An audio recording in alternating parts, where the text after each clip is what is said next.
Each year, the Iowa Department of Education requires us to send in numbers and data concerning the number of students who have dropped out. 3 years ago, our dropout rate was well over 10%.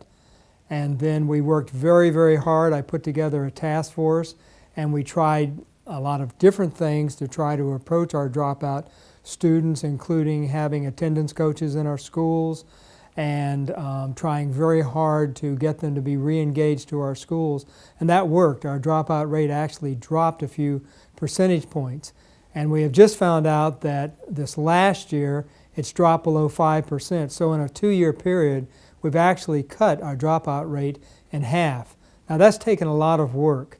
Every student needs something different. Every student has a different reason, a different story on why they dropped out of school. So that's why we have so many ways that we're trying to get students back.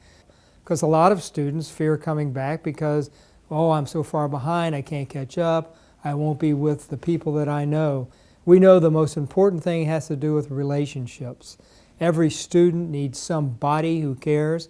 It could be in the school, it could be in their family, it could be in the community or their church. My task force is trying to identify what does that mean and how can we reach out to community organizations to help us contact students.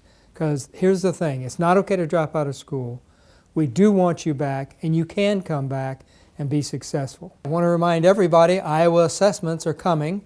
We'll be testing through the period the 2nd of April through about the 15th of April. Now, we're not testing every day, but we do have makeup days, and we want to make sure that anyone that couldn't be in school on the days we tested will actually have a test. And we'll be testing students in grades 2 through 11, and it'll be math tests and reading tests.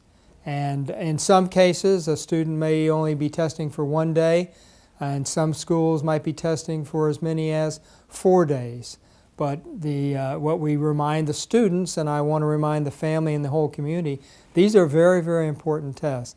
And not only because they'll be reported and the school and the district will be actually judged by what we do, but it's important because we use those tests in our school district to do what we call inform instructions.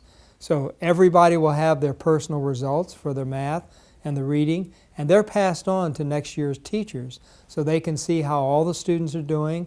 They can see where in the school or the classroom, for example, there may have been a problem with the teaching, so the students didn't quite learn something as they should have learned. So we take them very seriously. It's on the students.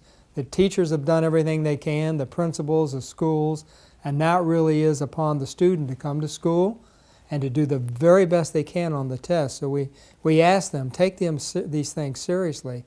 And we do tell students, get a good night's sleep, sleep as much as you can the night before, get a good breakfast, come to school with a good attitude and a positive attitude and a hopeful attitude, and just do your best on the test.